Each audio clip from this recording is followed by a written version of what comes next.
Bonjour, bienvenue dans ce live du 1er mai 2022. Alléluia, soyez bien la bienvenue dans ce live. Partagez ce live afin qu'il puisse bénir au moins une personne. C'est notre leitmotiv. Alléluia. Connectez-vous, connectez ce live et partagez-les dans toutes les plateformes Facebook et les autres. Alléluia. Snap, tout ça. Partagez ce live parce que je crois qu'il va bénir au moins une personne. Le thème de ce matin, c'est le domaine de Dieu. Amen. Avant de vous connecter, de connecter les autres, je vais mettre un chant qui va nous édifier, nous permettre de rentrer dans ce live. Allons-y. Bienvenue. Amen. Alléluia. Gloire à Jésus. Alléluia.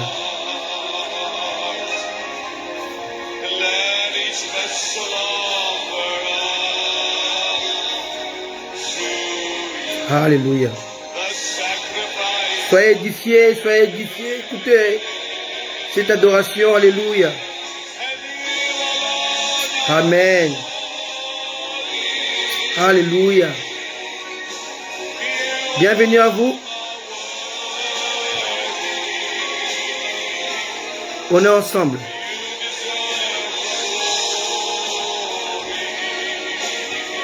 Alléluia.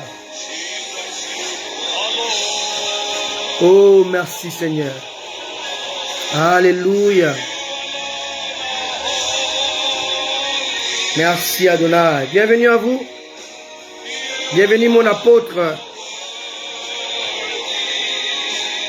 Aimé Emmanuel Kavenamboketo. Kavenamboteko. Pardon. D'écorcher ton nom. Mon ami de très longtemps. Un grand frère dans le ministère. Sois béni, homme de Dieu.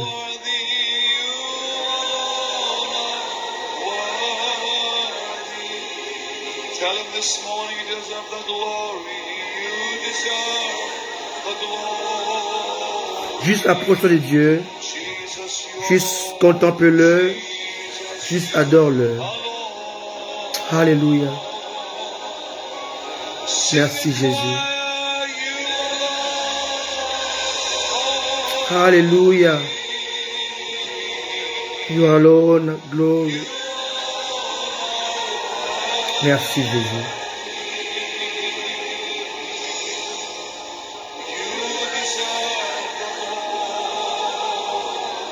Tu mérites la gloire, Seigneur. Tu es le seul d'ailleurs. Jesus, you are Lord. Merci Jésus. Que la gloire de Dieu remplisse ce lieu. Alléluia.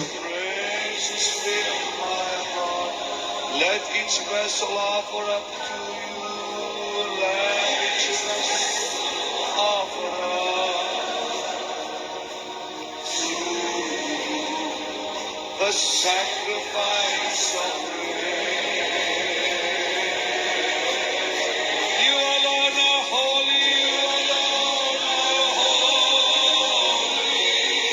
merci Seigneur.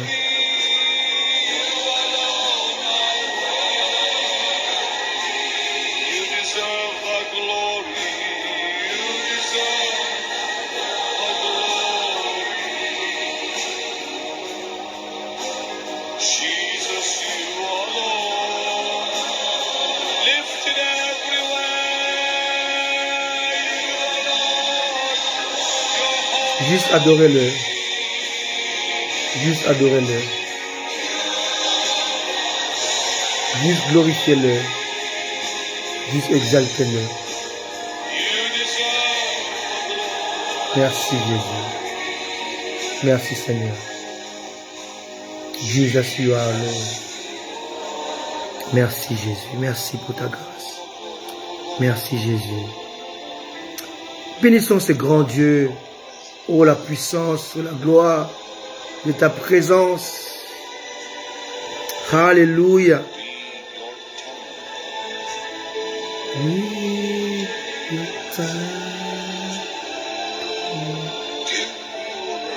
Give your reverence. Merci Jésus. Approche-toi là où tu es. Approche-toi de Dieu. Merci Seigneur. Merci Seigneur. Merci Jésus.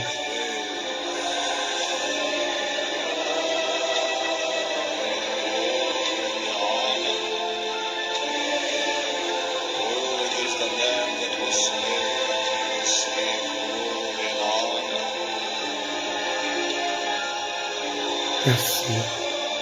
Là où tu es, adore-le. Là où tu es, glorifie-le.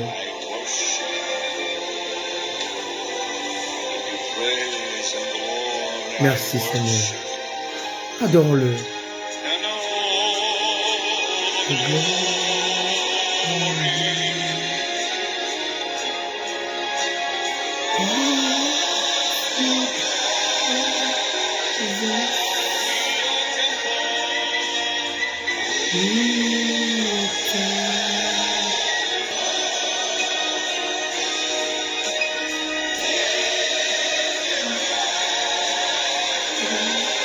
Oh Jésus. So to your ways and be blessed by your praise. I speak glory in your embrace. Hallelujah.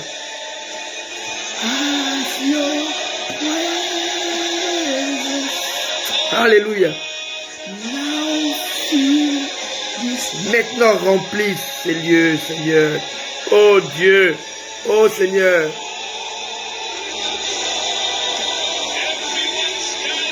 Merci Jésus.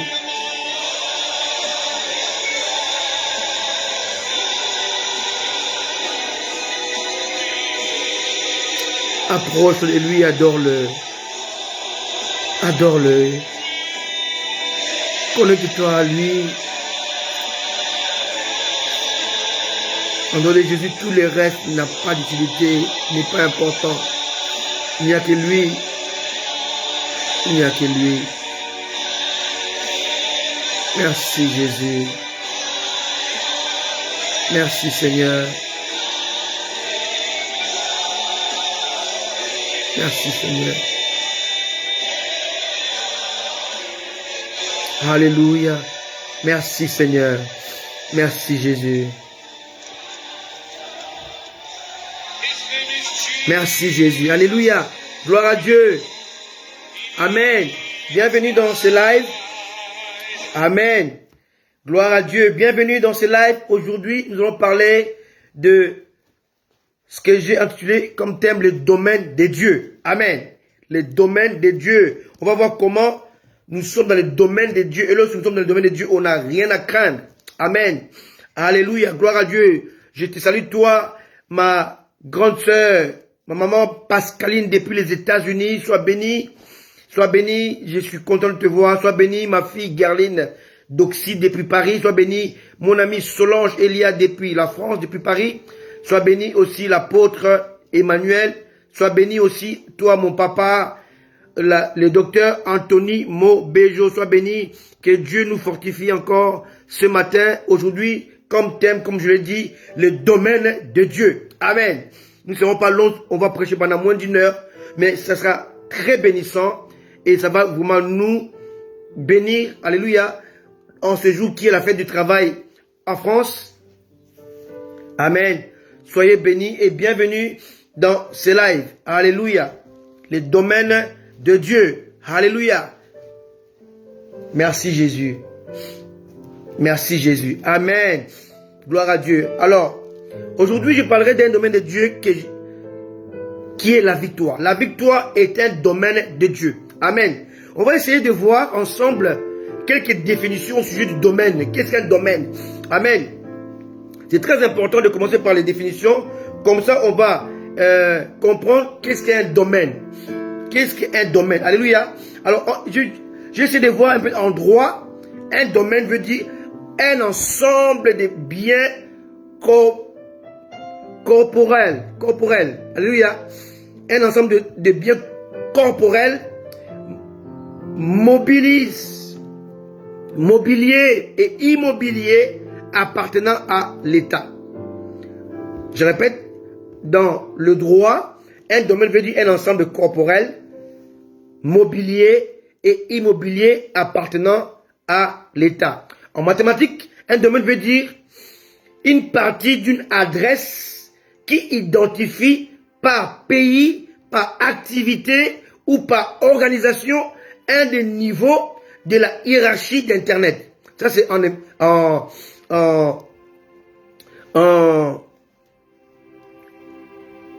informatique, pardon. Je répète, en informatique, le domaine veut dire une partie d'une adresse d'Internet qui identifie par pays, par activité ou par organisation un des niveaux de la hiérarchie d'Internet. En mathématiques, un domaine est juste une partie topologique. Alléluia. Ça, c'est en mathématiques. Alléluia. Alléluia. En fait, le domaine est tiré du bas latin comme étant un dominium qui veut dire le pouvoir. Dans le bas latin, le domaine symbolise le pouvoir. Cependant, dans le latin classique, on dit dominus, qui veut dire maître. Donc en latin, le domaine veut en même temps dire pouvoir et en même temps maître. Dans le bas latin, ça veut dire pouvoir. Dans le latin classique, ça veut dire maître. Alléluia. En définitive, un domaine est en réalité une propriété. Amen. Un lieu préféré. Un champ d'activité. Un champ d'action. Un secteur défini, bien défini. Alléluia. Donc un domaine est un lieu défini, un secteur d'activité. Un champ d'activité, un secteur bien défini, bien structuré. Un lieu préféré, une propriété, une appartenance. Alléluia. Et aujourd'hui, on parle du domaine de Dieu. Alléluia. En somme toute, la victoire est de ce fait le domaine de Dieu. Cependant, la victoire est un champ d'activité de Dieu. La victoire est une propriété de Dieu. Alléluia. La victoire est un secteur choisi par Dieu, choisi de Dieu. La victoire est le pouvoir suprême de Dieu qui en est le maître absolu. Amen. Alléluia. Pour ce faire, on va quand même aller dans les Écritures pour comprendre que si cette définition, elle est vraie, elle est authentique sur le domaine. Allons-y dans 1 Samuel chapitre 17, versets 45 à 48. Et là, on va voir David. Il va démontrer au peuple, il va le dire à son ennemi Goliath, que dans la bataille, il y a un perdant et un vainqueur. Cependant, la victoire qui sera proclamée fait partie du domaine des dieux. Amen. C'est très important. Vous qui avez des combats, vous qui avez des difficultés, vous qui avez des batailles, sachez-le bien que la victoire recherchée, souhaitée, alléluia, recherchée, visée, fait partie du domaine de Dieu. Amen. Alléluia. 1 Samuel 17, 45 à 48. On va les lire vite fait. 1 Samuel 17, 45 à 48. Lisons la parole de Dieu. David dit aux Philistins, tu marches contre moi avec l'épée, la lance et le javelot. Et moi je marche contre toi au nom de l'Éternel des armées, du Dieu de l'armée d'Israël que tu as insulté. 46. Aujourd'hui, l'Éternel te livrera entre mes mains. Je t'abattrai. Je te couperai la tête. Aujourd'hui, je donnerai le cadavre du camp des Philistins aux oiseaux du ciel et aux animaux de la terre. Et toute la terre saura qu'Israël a un Dieu. Verset 47, important et très important. 47. Et toute cette multitude saura que ce n'est ni par l'épée, ni par la lance, ni par le javelot que l'Éternel sauve, car la victoire appartient à l'Éternel. En d'autres termes, la victoire est un domaine de Dieu. La victoire est un champ d'activité de Dieu. La victoire est la propriété privée de Dieu. La victoire est un secteur de Dieu. Alléluia. Donc David va le dire à Goliath, je vais t'abattre parce que tu as insulté non pas nous, Israélites, mais tu as insulté l'armée de Dieu que nous sommes. Nous sommes une armée de Dieu. Alléluia. Et comme tu nous as insultés, tu es rentré dans le domaine interdit, le domaine appartenant à Dieu. Tu es rentré, tu as franchi la ligne rouge. Alléluia. Bien-aimés, ceux qui vous combattent, ils franchissent la ligne rouge parce que vous appartenez à Dieu. Et de ce fait, ceux qui vous cherchent les combats, les batailles, qui vous cherchent la nuit, dans la sorcellerie, dans la magie, dans toutes ces choses-là, ils provoquent Dieu. Pourquoi? Parce que vous lui appartenez à Dieu.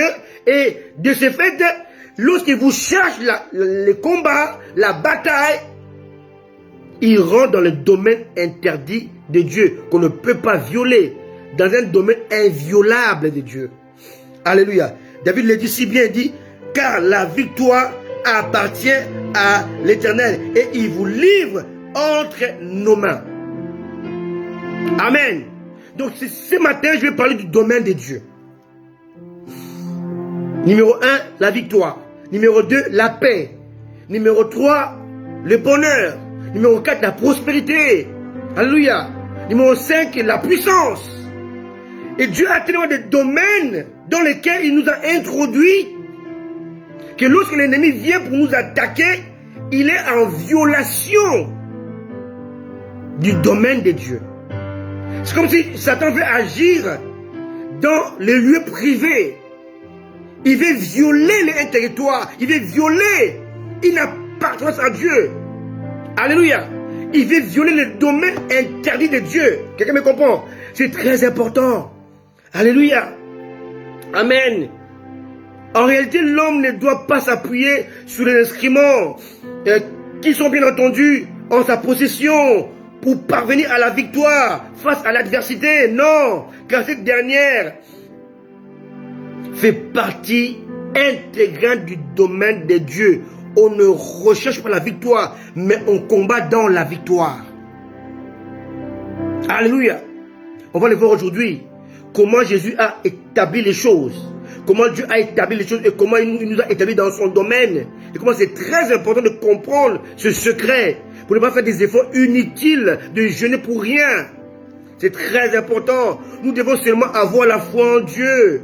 Sans toutefois nous soucier de détails au sujet de nos combats futurs. Non, en réalité, la perception de Dieu est bien différente à celle de l'homme. Évidemment, la rhétorique et le verbiel de Dieu ne peuvent être saisis correctement de nos jours par le commun des mortels.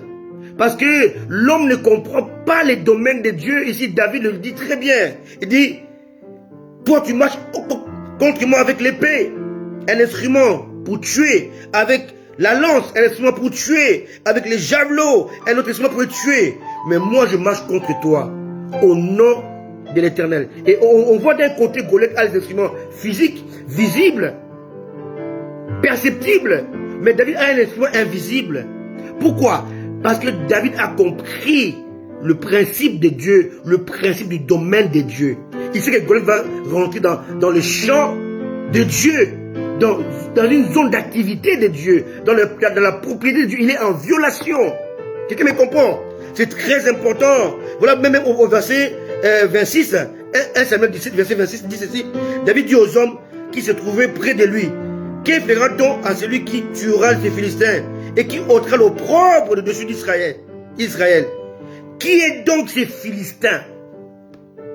C'est un circoncis.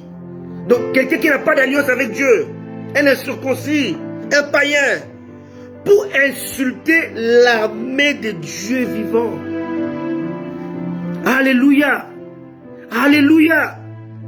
Goliath n'était pas attaqué aux enfants d'Israël, à Saül, le roi. Non. Il s'est attaqué à l'honneur même de Dieu. À l'honneur de Dieu. Donc, David, un jeune homme qui n'a pas encore 19 ans, 20 ans, il avait environ 17 ans. Alléluia. Il était choqué de voir qu'un être humain, quelle que soit sa taille, d'ailleurs, il mesurait plus de 3 mètres, pouvait avoir l'audace d'insulter l'armée qui combattait au nom de l'Éternel. Quelqu'un qui avait l'audace de pénétrer dans le champ de Dieu et prétendre écraser l'armée de Dieu. Il dit non. Qui est-il? On ne peut pas le laisser faire. Il faut le combattre. Alléluia. C'est très important. Vous savez, bien aimés, aujourd'hui, nous les chrétiens, souvent, nous ne maîtrisons pas les Saintes Écritures parce que nous ne voulons pas aller en profondeur pour comprendre les choses. Lisons par exemple Jean 8, verset 58, qui est clair, hein? Jean 8, 58, que nous connaissons par cœur avant qu'Abraham fût je suis. Hein? On connaît cette écriture, mais est-ce qu'on la comprend? Est-ce qu'on la saisit? Est-ce qu'on saisit les tenants, les aboutissants ou la profondeur de cette écriture? Lire cette écriture, c'est une chose, mais la saisir, la comprendre, en est une autre. Qu'est-ce que Jésus voulait nous dire? Et on va essayer d'analyser ça en bon français pour voir ce que Jésus a fait. En français, il y a ce qu'on appelle la concordance des temps. Hein? Et on va essayer de voir ce que Jésus a déclaré et par rapport à la concordance de la langue française. Parce qu'on prêche en français. Jésus leur dit, en vérité, je vous le dis, avant qu'Abraham fût, je suis. Analysons un peu cette phrase qui est en français d'ailleurs. On peut aussi l'analyser en hébreu, en grec, en anglais. Hein? En anglais, il est dit Before Abraham was, I am. Amen. Mais qu'est-ce qu'il est dit ici par rapport à la règle grammaticale de la langue française? Il dit avant qu'Abraham fût, je suis. Before Abraham was, I am. Alors, essayez aller maintenant dans la règle de la grammaire française. Dans la langue française, il existe une règle appelée la concordance des temps. Ainsi, la déclaration du Christ n'obéit guère à cette concordance des temps. Avant qu'Abraham fût, le que là montre qu'ici il y a ce qu'on appelle un subjonctif. On est ici dans le subjonctif imparfait. Avant qu'Abraham fût, le fût, il y a eu avec accent circonflexe. Ici, on montre en français, en bon français, il est ici question de subjonctif imparfait. D'autres versions emploient le passé simple. Avant qu'Abraham fût, il n'y a pas de U avec accent circonflexe. Donc là, ici, on n'est pas dans le subjonctif imparfait, on est dans le passé simple. Peu importe. Alléluia. Mais ici, on a le subjonctif imparfait. Et d'après la concordance des temps, Jésus n'a pas le droit d'employer le je suis. Ça ne tient pas. Ça n'obéit pas à la règle grammaticale. Alléluia. Il n'est pas conforme à la grammaire française. Cette phrase, si on devait la corriger, Jésus aurait 0 sur 20. Parce qu'il va placer le subjonctif imparfait et le présent. Ça ne marche pas, ça ne marche pas. Dieu n'est pas dans notre logique. C'est lui qui a créé les langues. Amen. Et de ce fait, tout ce qu'il dit requiert de la connaissance, non pas venant de l'école, donc du cerveau, mais du cœur, donc de l'esprit. C'est très important. Ici, la phrase de Christ n'obéit pas à la concordance des temps, selon la règle de la grammaire française. Autrement dit, la règle grammaticale. Alléluia. C'est très important. Ici, Jésus a violé une règle grammaticale qui est inviolable. Il a violé délibérément parce qu'il cache quelque chose. Parce que si on va dans le passé, on va dans Exode dit, tu leur diras, je suis celui qui suis. Donc il va reprendre le je suis donné à Moïse. Je suis. Amen. Ici, le présent est placé après un subjonctif imparfait. Ce n'est pas correct. Le présent est placé après les passés simples. Ce n'est pas correct. Alléluia. Ici, Jésus va affirmer le je suis. Or, ce je suis affirmé ici fait partie de la perception de Dieu. Alléluia. En d'autres termes, je suis émanant du Christ englobe les temps dans le passé et les temps dans le futur. En fait, le je suis doit être considéré ici comme étant l'alpha dans le passé et l'oméga dans le futur. Donc l'alpha dans le passé, dans le présent et dans le futur. C'est très important. Ainsi, c'est je suis qui est dans Jean 8, 58, appelé par Jésus-Christ. Et donc invariable. C'est je suis n'obéit pas au temps. Il n'est pas au présent. Il est dans le passé, dans le présent et dans le futur. Alléluia. Et dans l'éternité. Donc c'est un je suis invariable. C'est une affirmation de son identité. Je suis avant Abraham. Je suis maintenant. Je serai, je reste et je suis dans le futur. C'est très important. Donc ici, on est dans le domaine de Dieu. Dans le domaine de Dieu, les choses ne se passent pas comme nous pensons, comme nous raisonnons, comme nous réfléchissons. Et n'obéit pas à nos règles humaines. Non. Alléluia. Bien aimé, vous devez savoir que lorsque vous êtes dans le domaine de Dieu, Satan peut se lever. Satan peut vous attaquer, mais il ne peut rien faire. Parce que dans le domaine de Dieu, tout acte posé dans un domaine appartenant à Dieu est un acte de violation. Goliath a violé un territoire, un domaine appartenant à Dieu. Voilà pourquoi il était abattu, il était tué, comme David l'avait prédit. Parce que David savait que personne ne peut rester debout lorsqu'elle viole le domaine de Dieu. C'est très important. Alléluia.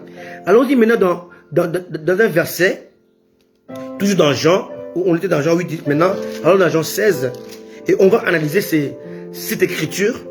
On va voir que lorsqu'il s'agit du domaine de Dieu, Dieu n'obéit pas à la concordance des temps, à la règle grammaticale, à la règle humaine. Non. Allons dans Jean 16, verset 33. Et je donnerai ce verset-là, on va comprendre cela aujourd'hui, que lorsque tu es dans le domaine de Dieu, tu habites dans le domaine de Dieu, Satan et sa cohorte, Satan et ses démons ne peuvent rien contre toi. Amen. Jean 16, verset 33. Ici, Jésus qui se déclare. Il dit, je vous ai dit ces choses, afin que vous ayez la paix en moi. Vous aurez des tribulations dans le monde, mais prenez courage, j'ai vaincu le monde. C'est une phrase qui n'a aucun sens français. Aucun sens. Aucun sens. On va analyser cette phrase-là mot à mot. Alléluia. Je vous ai dit ces choses, passé composé, afin que vous ayez la paix en moi. Afin que vous ayez la paix. On est ici dans le subjonctif, hein? D'accord? Je dis passé simple. Passé en moi. Vous aurez des tribulations futures dans le monde. Mais prenez courage, présent. J'ai vaincu le monde. Passé composé. Maintenant, allons-y doucement pour comprendre. Essayons d'étudier un peu la déclaration, le nœud de cette déclaration. Il a dit, vous aurez des tribulations. Jésus, ici, il parle au présent. Vous aurez, c'est le futur. Prenez courage, présent. Attitude, positionnement. Quelle est ton attitude par rapport à ce que Jésus a dit par rapport à toi? Quelle est ton attitude? J'ai vaincu le monde. Passé composé. Alors, laissez-moi vous expliquer un tout petit peu pour que vous puissiez saisir. Alors, dans le passé, il y a plusieurs passés. Hein? Il y a subjonctif passé, subjonctif imparfait. Mais ceux qui sont le plus courants, on a trois types de passés, d'accord? On a le passé simple, l'imparfait et le passé composé. Donc le passé simple est plus loin que le présent, l'imparfait est au milieu plus, du présent. Passé composé est plus proche du présent. D'accord? On a l'imparfait plus loin, pardon, passé simple plus loin, imparfait au milieu et passé composé proche du présent. Et puis on a après le présent, on a les futurs. Amen. C'est très important. Ça c'est un peu les règles françaises, hein, qu'on appelle les règles grammaticales de la langue française. Maintenant, si on voit la phrase de Jésus-Christ, il n'y a aucune logique grammaticale dans cette phrase. Aucune. Car ici, le combat est défini dans le futur. Vous aurez. Il parle au présent, mais il parle d'un combat ses disciples auront après son départ, donc après son ascension, pas avant. Vous aurez. Là, Jésus-Christ n'est pas encore mort. Il n'a pas encore été crucifié. Il parle des événements qui vont avoir lieu après sa mort, sa résurrection, ses 40 jours sur la terre, après son départ, son ascension. Donc il est ici en train de parler du futur. Vous aurez. Donc ton futur a été accompli, non pas dans le présent, mais dans le passé. My goodness. Jesus. Vous aurez des tribulations. Il parle après son départ. Alléluia. Le combat est dans le futur, mais la victoire est affirmée dans le passé composé. C'est-à-dire un passé récent qui est plus proche du présent. La victoire a été acquise, non pas dans le passé simple, non pas dans l'imparfait, mais dans le passé composé. Quelqu'un me comprend? C'est très important. Vous aurez futur. Prenez courage. Présent. J'ai vaincu le monde, passé composé. Donc tes combats du futur te demandent un positionnement maintenant où tu vis. Sache que le futur est la conséquence du présent. Et le présent est la conséquence du passé. Mais lui, il chamboule tout. Ta victoire du futur ne dépend pas de ton présent, mais de ton passé. Oh my goodness. Alléluia. Ce que je suis aujourd'hui est la conséquence du passé, de mes choix du passé. Ce que je serai demain sera la conséquence de mes choix d'aujourd'hui. C'est une logique. Le présent est la conséquence du passé. Mais le futur est la conséquence du présent. Ce que je serai dépend de ce que je prends comme décision aujourd'hui. Ce que je suis aujourd'hui et les résultats que j'ai pris comme décision hier. Donc passé. Mais lui ici chamboule tout. Il dit ce que tu seras. Ta victoire ne dépend pas de ton présent. Ce qui est logique. Ce que je serai demain dépend d'aujourd'hui. Ce que je suis aujourd'hui est la conséquence de ce que j'ai fait comme choix hier. Mais lui, il chamboule tout. Il dit ce que tu seras demain. La victoire que tu vas remporter demain, dans 2 ans, dans 5 ans, dans 10 ans, ne sera pas la conséquence de ton présent maintenant. Non.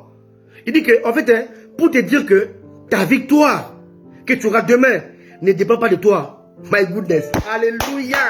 Alléluia. Alléluia. Amen. Ta victoire que tu auras demain ne dépend pas de toi maintenant. Dépend de moi, Jésus. Ce que j'ai accompli pour toi dans ton passé. L'agneau de Dieu prédestiné avant la création du monde. Comme le dit si bien le docteur Bobejo, quand Jésus-Christ, quand Dieu parlait aux enfants d'Israël dans Exode 12, il leur montre comment l'agneau devait être immolé. Or, dans Exode 12, on est dans l'ombre. Or, il n'y a pas d'ombre sans le reflet de la réalité. Donc, ils agissent sous l'ombre. Or, si on parle de l'ombre, c'est qu'il y a une réalité qui est là. Parce que l'ombre est le reflet de la réalité.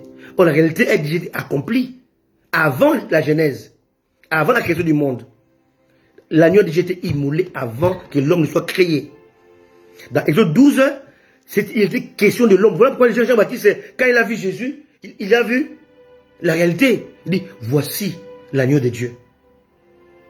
Ce que Moïse a fait, et les enfants d'Israël, c'était que l'ombre l'ombre qui reflétait une réalité qu'ils ignoraient. Alléluia.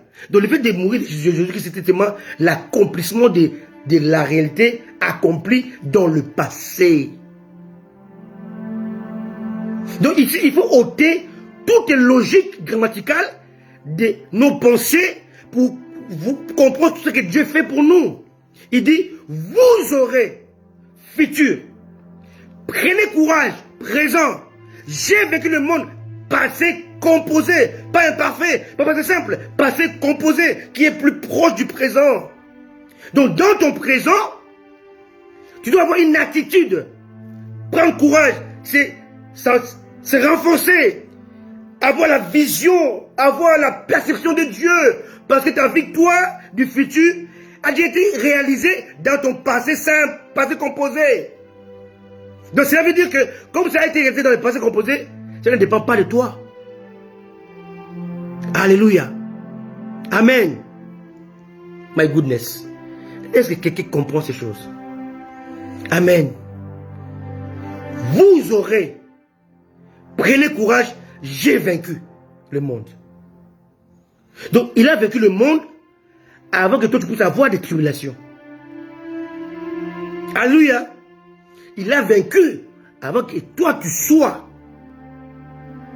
Avant qu'Abraham fût. Je suis. Donc le je suis, ici Jésus le place avant le passé simple. Oh my goodness. Il place le je suis avant le passé simple qui est un passé éloigné.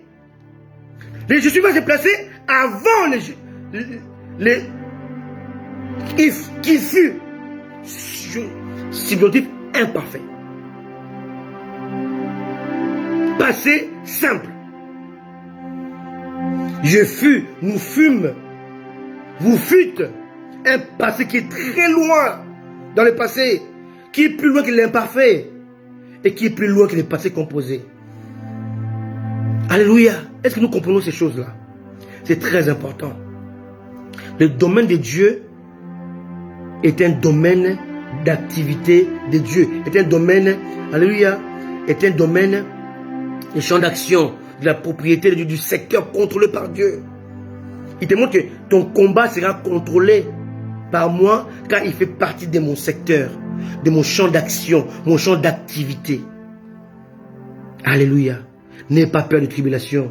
Parce que tes tribulations, avant de les avoir, ont déjà été vaincues par celui qui a vaincu le monde, qui a vaincu le péché et qui a vaincu la mort, qui a vaincu le diable, qu'il a dépouillé. Il a dépouillé le diable avant qu'il puisse t'attaquer. Quelqu'un me comprend? C'est très important. Donc si on peut résumer, c'est cette phrase de Jean 16, verset 33, on voit ici aucune logique grammaticale. Alléluia. Aucune logique. Aucune logique. Alléluia. Le combat est défini dans le futur, mais la victoire est affirmée dans le passé composé, c'est-à-dire un passé récent qui est plus proche du présent. Alléluia. Christ a vaincu et par conséquent, nous qui croyons en lui, nous sommes de ce fait de plus que vainqueurs. Romains 8, verset 35 à 37. Un plus que vainqueur ne combat pas. Un plus que vainqueur est un bénéficiaire des atouts ou de la victoire du vainqueur. Je suis un plus que vainqueur. Selon Romains 8, 35 à 37. Je suis un plus que vainqueur. Pourquoi? Parce que celui qui a vaincu, il a fait dans mon passé. Ça a été accompli dans mon passé. Avant ma naissance. Et maintenant, moi, et comment un plus que vainqueur se comporte? Alors, un peu plus que vainqueur se comporte. Comment? Il ne fuit pas le combat, hein? Non. Un plus que vainqueur va dans le champ de bataille. Comme David, hein? David est parti dans le champ de bataille. On peut le lire, hein? Lisons-le. 1 Samuel 17, verset 47 à 48. Et toute cette multitude saura que ce n'est ni par l'épée ni par la lance que l'Éternel sauve, car la victoire appartient à l'Éternel. Donc la victoire fait partie du domaine de Dieu. D'accord? À l'Éternel. Il vous livre, pas il vous livrera, il vous livre, présent. Il vous livre entre nos mains. 48. Aussitôt que les Philistins s'est mis en mouvement pour marcher au devant de David, David courut sur le champ de bataille à la rencontre du Philistin. Il est parti au champ de bataille. Alors que la victoire était un domaine de Dieu. Les problèmes des chrétiens aujourd'hui, soit ils jeûnent pour la victoire, soit ils veulent vaincre. Ce n'est pas ça la parole de Dieu. Alléluia. C'est Christ qui a vaincu. Le combat, ce n'est pas ton combat, c'est son combat, lui. Toi, tu es un plus que vainqueur. Amen. Mais étant plus que vainqueur, cela ne t'empêche pas d'être dans le champ de bataille. Pourquoi tu vas faire... Pourquoi tu es dans le champ de bataille? En fait, Dieu te veut comme spectateur. Quelqu'un me comprend? C'est très important. Il te veut dans le champ de bataille, non pour combattre, mais pour l'assister. Assister comment lui va vaincre pour toi. Et toi, tu vas assister dans le champ de bataille pour voir sa victoire accomplie pour toi dans ton passé. Dans mon passé. Alors, pour le comprendre, il faut aller dans 2 Chroniques 20. Hein? Et là, on va encore comprendre que dans Dieu, dans sa perception des choses, il ne voit pas comme nous. Alléluia. C'est très important. 2 Chroniques 20, on va voir comment Dieu conçoit les choses. Alléluia. 2 Chroniques 20. Alléluia. Dieu parle. On va lire au verset 14.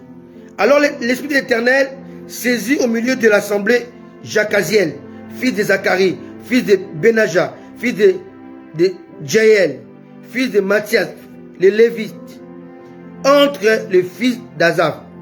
15. 2 Chroniques 20, verset 15. Et Jacaziel dit, soyez attentifs, tout Juda et habitants de Jérusalem, et toi, roi Josaphat. Ainsi vous parle l'Éternel. Ne craignez point et ne vous effrayez point devant cette multitude nombreuse, car ce ne sera pas vous qui combattrez. Le combat appartient à l'Éternel, ce n'est pas à nous.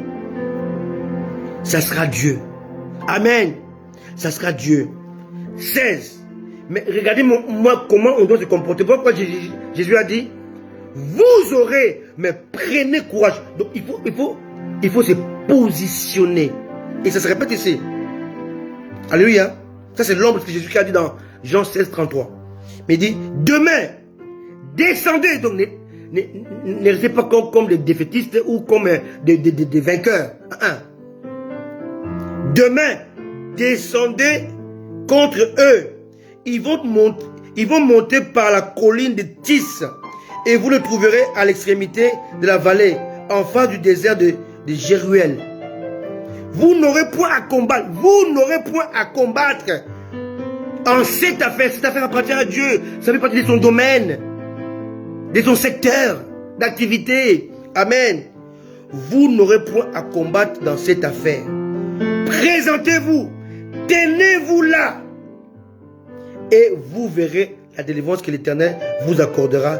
Juda et Jérusalem, ne craignez point et ne vous effrayez point. Demain, sortez à leur rencontre et l'Éternel sera avec vous. Est-ce que nous comprenons un peu cette écriture? On n'a pas à combattre, mais on a à se présenter. On doit aller dans le lieu de bataille. Pourquoi faire? Si le combat était gagné par Dieu. Pour acclamer Dieu. Pour acclamer Dieu, l'encourager. Voilà pourquoi Jésus-Christ avait besoin de Pierre, Jean et Jacques.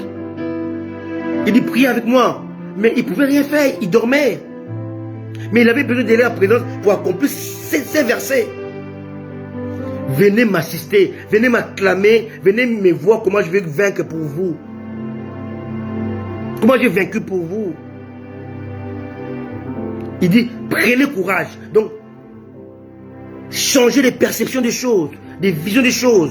Changez et positionnez-vous en vainqueur. Je vais combattre pour vous, ce ne sera pas votre combat, c'est mon combat. Ce ne sera pas votre affaire, c'est mon affaire. Mais ne restez pas à la maison en train de dormir. Levez-vous du bon matin, allez dans le champ de bataille. Maintenant, venez m'assister, venez m'acclamer. Si nous lisons dans Job 38, la Bible dit que lorsque Dieu créait, il créait les anges acclamés. Ils assistaient à la création avec des acclamations et de l'adoration. Dieu veut que tu l'adores dans ton combat, tu l'adores dans ta bataille, que tu l'adores dans tes difficultés, tu l'adores quand tout va mal. Va dans le lieu de combat, dans le champ de bataille, commence à le glorifier, à l'adorer, à l'élever, à l'exalter, à le magnifier, car c'est lui qui combat, tu ne combats pas. Lui c'est un vainqueur, parce qu'il combat. Toi tu es plus que vainqueur parce que tu ne combats pas. Parce qu'un plus que vainqueur ne combat pas, il bénéficie des atouts du vainqueur. Alléluia. C'est tellement beau à voir et à comprendre. Alléluia. Pourquoi? Parce que la victoire demeure un domaine de Dieu. Une propriété privée de Dieu. La victoire appartient à Dieu comme toi tu lui appartiens. Mon bijou appartient à Dieu. Solange appartient à Dieu. Et la victoire est comme toi et comme moi. Nous sommes des personnes qui appartiennent à Dieu. La victoire fait partie du lot de Dieu, des acquis de Dieu. Mais on ne doit pas nous effrayer ou faire d'efforts. Tout effort humain en dehors de la croix est rejeté par Dieu. Toutes les prières faites à Dieu sans le nom de Jésus-Christ est rejeté par Dieu. Tout effort humain sans le Saint-Esprit est rejeté par Dieu. Dieu ne compte que ce que Jésus a accompli et ne compte que ce que le Saint-Esprit dit. Alléluia. Amen. Voilà pourquoi nous devons changer notre perception des choses, perception de Dieu. Comment on doit agir. Je ne dois pas jeûner pour avoir. Je dois jeûner pour enlever. Lorsque je jeûne, c'est pour enlever la méchanceté, enlever la fatigue, enlever l'humain, la chair. Je jeûne pour enlever, non pas pour avoir. Changez votre façon de prier. Alléluia. Alléluia. Lisez la parole de Dieu dans Ésaïe. Je ne jeûne pas pour obtenir, pour avoir, mais pour enlever, pour dégager, pour écarter, pour me libérer du péché qui s'attache à moi. Alléluia. Alléluia. On ne jeûne pas pour avoir. Jésus l'a fait pour nous. Nous avons par lui. Nous obtenons par lui. Alléluia. Mais quand je jeûne, c'est pour mortifier la chair. C'est pour briser la chair. C'est pour briser tout péché qui s'attache à moi d'une manière naturelle et facile. Alléluia. Est-ce que nous comprenons ça? Passé simple qui est plus éloigné du présent, imparfait qui est moins éloigné du présent, et passé complet qui est plus proche du présent, a été employé par Jésus. Vous aurez des tribulations, mais prenez courage. Présent, j'ai vaincu le monde. Passé composé. Amen. Pourquoi? Parce que nous sommes dans le domaine de Dieu. Quelle assurance, sécurité. Quelle grâce, mon Dieu. Alléluia. Nous sommes de ce fait en Christ. Et nous appartenons dans le domaine de Dieu. Alléluia. Alléluia. C'est tellement... Oui, mon fils Hippolyte, je jeûne non pas pour... Je jeûne pour enlever, non pour avoir. Non. Jamais. Jamais. Est-ce qu'ils ont jeûné pour avoir le Saint-Esprit? Non. Ils ont obéi. Allez-y dans la chambre haute. Ils sont allés. Est-ce qu'ils ont jeûné pour vous faire des miracles? Non. Ils ont obéi. Ils étaient soumis à Dieu. Au Saint-Esprit. Non. Le chrétien jeûne pour avoir des papiers. Il jeûne pour avoir une maison. Pour avoir un mariage. Mais ce sont des jeûnes inutiles que Dieu ne peut même pas vous exaucer. Parce que c'est en dehors de son domaine, en dehors de sa parole, en dehors de son champ d'action et champ d'activité. Ce que vous faites des choses, vous êtes wrong. Vous êtes dans la fausseté. On vous ment.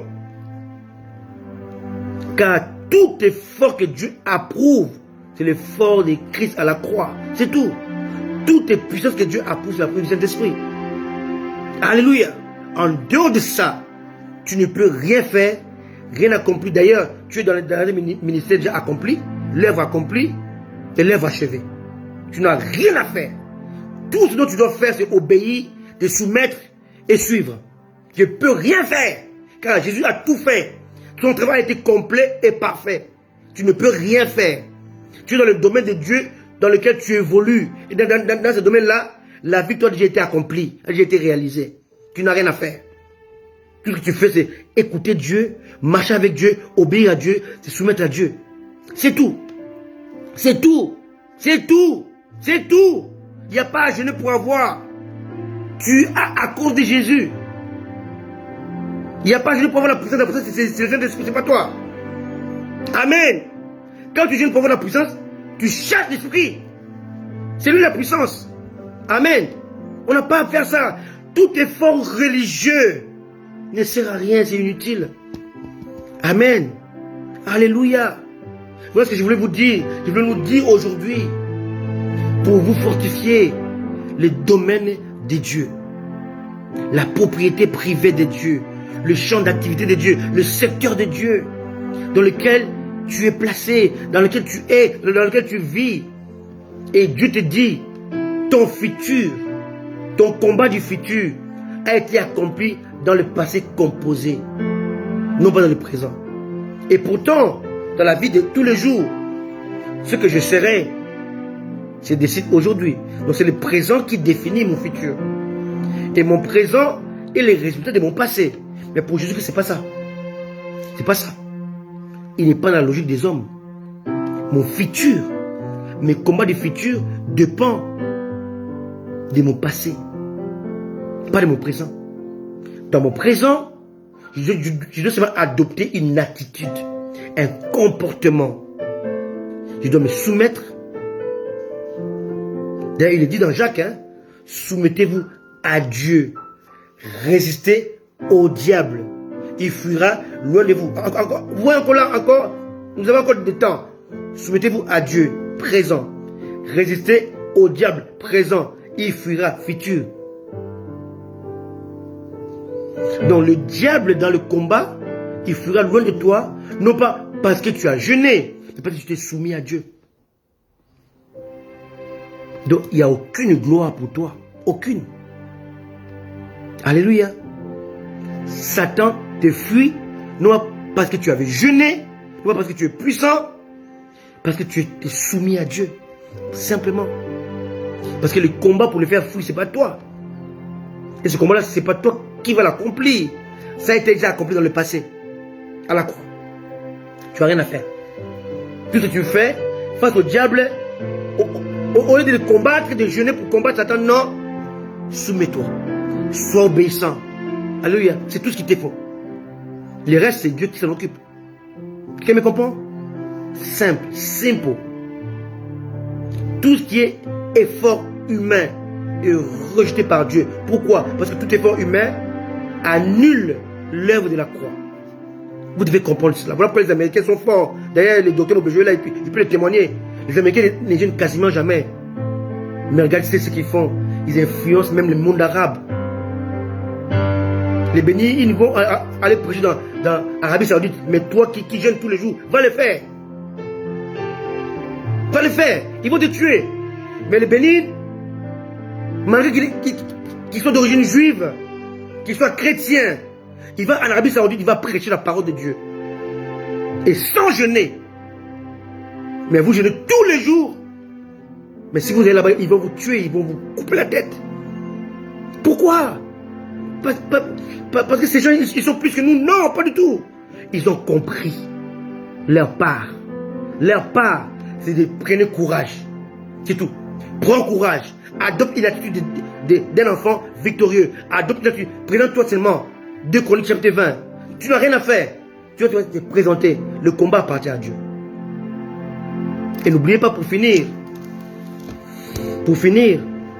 tous ces dons tu peux utiliser face à l'adversité, face au problème, Dieu te le donne avant l'adversité. Face à la mer rouge, Moïse avait le bâton. Alléluia. Les bâtons, c'était le Shiloh. Et le Shiloh, c'est l'ombre du Christ. Ce dont Moïse avait besoin, ce n'est pas chasser les démons de la mer rouge, non. De faire des efforts, mais non. Il dit, lève les bâtons. Dieu ne va jamais te demander quelque chose que tu ne peux pas faire. Ou il faut faire des efforts pour le faire. Lever les bâtons, c'est simple. Moïse était un berger. Il levait les bâtons, il les faisait tous les jours. Qu'est-ce que tu as? Moïse, les enfants, ils écrivent. Il dit, arrêtez de crier, restez calme. Moïse, lève ton bâton. Oh, l'Esprit de Dieu, c'est le vent qui devait souffler la nuit, toute la nuit. Un vent chaud. Oh, en hiver, pardon, dans le désert, les soirs, il n'y a pas de vent chaud, il y a les vents froids. Dans le désert, la nuit, il fait 0 degré. Donc il était nuit. Il faisait nuit dans le désert. Il ne peut pas avoir les vents chauds, c'est impossible. Les vents chauds sont provoqués par le soleil, par la chaleur. La nuit, il fait froid dans le désert. Mais dans la parole de Dieu, on dit qu'un vent chaud a soufflé pour séparer la mer. Les vents chauds, c'est le Saint-Esprit. Et les vents chauds ne prennent pas de licence pour agir au-dessus de l'autre. Les bateaux n'est pas élevé. Parce que Moïse a obéi. L'Esprit a agi. Avec Dieu, il faut comprendre ce qu'on appelle les automatismes de comment Dieu fonctionne. Ézéchiel était là devant les ossements. Dieu lui a dit, prophétise. Et quand il a prophétisé, l'Esprit a commencé à agir. Des fois, on fait des efforts qui dépassent nos forces parce qu'on ne connaît pas les principes de Dieu. Il n'y a pas d'effort à faire avec Dieu. Tout ce dont tu as à faire, c'est à ta portée. Moïse, quand tu as dans ta main un bâton, lève-le. En le levant, l'Esprit prend la licence d'agir. Pas avant. Aussi longtemps que Jésus-Christ n'est pas glorifié, élevé, l'Esprit ne vient pas et n'agit pas. Tu veux que l'Esprit agisse dans ton assemblée, pendant que tu prêches, élève Jésus. C'est tout. Lorsque tu élèves Jésus, l'Esprit rentre en action, sans effort. C'est ça le domaine de Dieu. Le domaine de Dieu, c'est comprendre quelle est ta responsabilité. Dis, prends courage. J'ai vaincu le monde. Il faut comment tu vas te positionner par rapport à la situation donnée. Parce que tout a été défini avant que toi tu rentres dans un combat, dans une bataille, dans une guerre, dans un affrontement. Tout a été planifié. C'est donc tu dois savoir, c'est te soumettre à la voix de l'Esprit. Qui a compris? Très simple. C'était le domaine de Dieu. Que Dieu vous bénisse, que Dieu nous bénisse, que Dieu nous accorde sa grâce et sa bonté. Ne ratez pas aujourd'hui à 15h30 heure de Paris. Alléluia. Vous allez suivre le docteur Mobejo qui va parachever son enseignement sur le livre de Ruth. N'oubliez pas ça. Très important. Soyez bénis.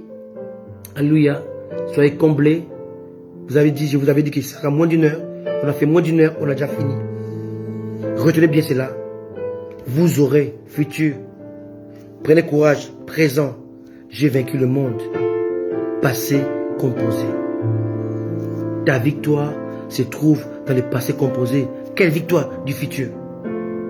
Ton futur est caché dans le passé composé et non pas dans le présent. Soyez bénis et comblés. Rendez-vous donné dimanche prochain pour un autre domaine de Dieu. Aujourd'hui, c'était la victoire qui est le domaine de Dieu. On se voit dimanche prochain. En attendant, cet après-midi, dans 1h30, vous aurez le live avec le docteur Anthony Mobejo. Alléluia. Que Dieu vous bénisse et vous comble de toute grâce, toute bonté. Laissez-moi prier pour vous. Père éternel, merci parce que aujourd'hui, tu nous as encore appris que notre victoire du futur se trouve dans le passé composé. Cela veut dire qu'on n'a rien à faire. Tout ce dont nous devons faire, Seigneur, c'est d'adopter une attitude, être courageux, être affermi, être confiant, être déterminé, être ensémencé dans ta parole, de comprendre comment tu fais. Merci Jésus, car tu as dit, vous n'aurez pas à combattre dans cette affaire, car cette affaire est ton affaire, parce que cela se fait, se manifeste dans ton domaine. Sois béni dans le Père, au nom de Jésus. Amen. Amen. Soyez bénis. Que Dieu vous bénisse. Bon dimanche du 1er mai. Faites du travail. Accrochez-vous au Seigneur. Et à très bientôt. Ciao. Bye bye. À bientôt. Bye. Je vous aime. Moi et mon épouse élue, on sera toujours là pour vous apporter la parole efficace, digne et inspirée. Soyez bénis. Ciao. Rendez-vous donné à 15h30 pour le live d'Anthony Mobejo, le docteur. Que Dieu vous bénisse. Ciao, ciao, ciao.